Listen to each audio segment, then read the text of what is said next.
आस्था नगर में दुकानों के सामने अब भीड़ देखी जाने लगी है। ऐसा लगता है जैसे लॉकडाउन टोटल खुल गया हो। रोडों पर जाम की स्थिति भी दिखाई देने लगी है। ऐसे में अब अलग अलग लोग अलग अलग तर्क दे रहे हैं। आस्था नगर के तमाम बुद्धिजीवी लोगों से हमारे संवाददाता ने तर्क लिए। आइए हम आपको सुनवाते हैं। वॉइस ऑफ राइट्स के लिए आस्था से राकेश बैरागी की रिपोर्ट। लॉकडाउन खुलने के बाद क्या स्थिति है? वास्तव में कोरोना वैश्विक महामारी है और इस महामारी का जिस प्रकार से असर हो रहा है, और अभी तक सीहोर जिला ग्रीन जोन में था, लेकिन कल की जो खबर है और उसमें जो पता चला है कि वहां पर एक कोरोना का पॉजिटिव मरीज पाई गई और शायद उसकी डेथ भी हो गई है। इस बारे में कंफर्म नहीं है अभी तक, लेकिन शायद डेथ हो चुकी है। और जिस हिसाब से आस्था नगर में आप देख रहे हैं कि दुकानों पे लोगों ने भीड़ लगा रखी है और किसी भी जो सोशल डिस्टेंसिंग है उसका पालन नहीं हो पा रहा है।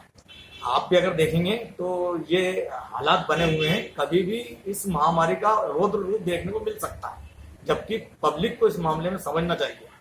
प्रशासन भी इस ओर तैयारी तो कर रहा है, अब हर दुकान पे तो नहीं बैठ सकता, लेकिन प्रशासनिक तौर पे इस समय जो है वो काफी आवाजाही को कंट्रोल करने के लिए नियंत्रण किया जाना आवश्यक है। सीहोर में आने के बाद भी मेरे हिसाब से अभी कोई बदलाव नहीं किया सर शासन ने। हाँ, आस्था में जो अभी 8 से 12 में अपन देखते हैं, हाँ। तो वास्तव में बहुत अधिक लोग मारामारी कर रहे हैं और सोशल डिस्टेंसिंग तो बिल्कुल पालन ही नहीं हो रहा है इस बात का।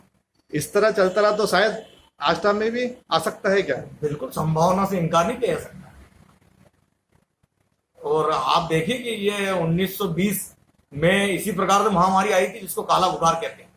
उसमें 1,40,00,000 लोग मरे थे। मेरे पिताजी ने मुझे बताई थी बात, मैं रिपीट कर रहा हूँ, ये 100 साल बाद ये बीमारी फिर से है।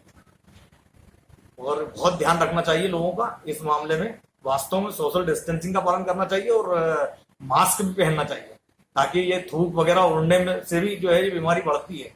तो इसका व्यक्तियों को, खुद को, नागरिकों को इसका अपने कर्तव्यों का पालन अवश्य करना चाहिए। धन्यवाद।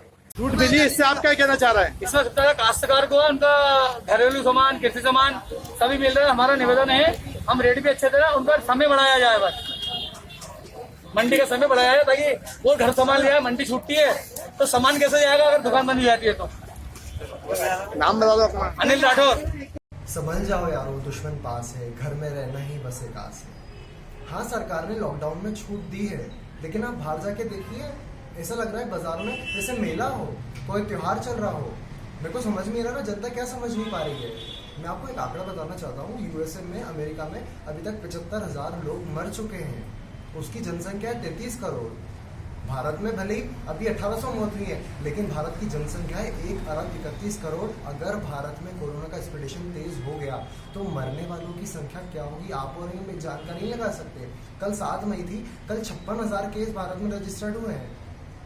मतलब मैं आपको सबसे लास्ट में ये बोलना चाहता हूँ कि जैसे युद्ध हम जब लड़ते हैं तो उसका सबसे क्रूशियल टाइम होता है उसकी अंतिम लड़ाई, वही डिसाइड करता है कि हम जीते या हारे।